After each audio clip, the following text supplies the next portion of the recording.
പാലക്കാട് ശ്രീകൃഷ്ണപുരത്ത് യുവതിയെ ഭർത്താവ് ശ്വാസം മുട്ടിച്ചു കൊന്നു. കാട്ടുകുളം സ്വദേശി വൈഷ്ണവിയാണ് മരിച്ചത്.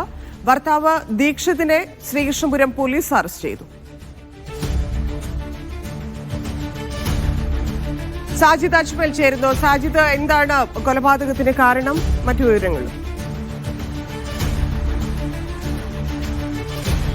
ധന്യ, കഴിഞ്ഞ ദിവസം രാത്രിയാണ് 26 വയസ്സുള്ള ശ്രീകൃഷ്ണപുരം സ്വദേശിനിയായ വൈഷ്ണവിയെ ഈ ഭർത്താവ് ആശുപത്രിയിൽ എത്തിക്കുന്നത്. ഈ ഭാര്യയ്ക്ക് ചില ആരോഗ്യ പ്രശ്നങ്ങളുണ്ട് എന്ന് പറഞ്ഞാണ് എത്തിച്ചത്. ഈ മാങ്ങോട് സ്വകാര്യ മെഡിക്കൽ കോളേജിൽ എത്തിക്കുന്നു.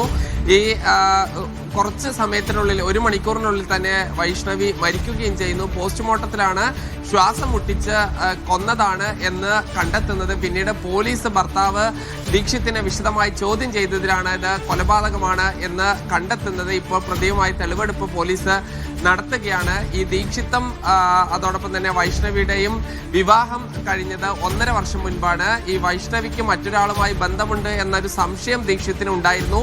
ഇതുമായി ബന്ധപ്പെട്ട തർക്കമാണ് കൊലപാതകത്തിലേക്ക് നയിച്ചത് എന്നുള്ളതാണ് പോലീസ് പറയുന്നത്. എന്തായാലും ഇയാളെ ഇന്ന് തന്നെ കോടതിയിൽ ഹാജരാക്കാനുള്ളൊരു സാധ്യതയാണ് ഉള്ളത്.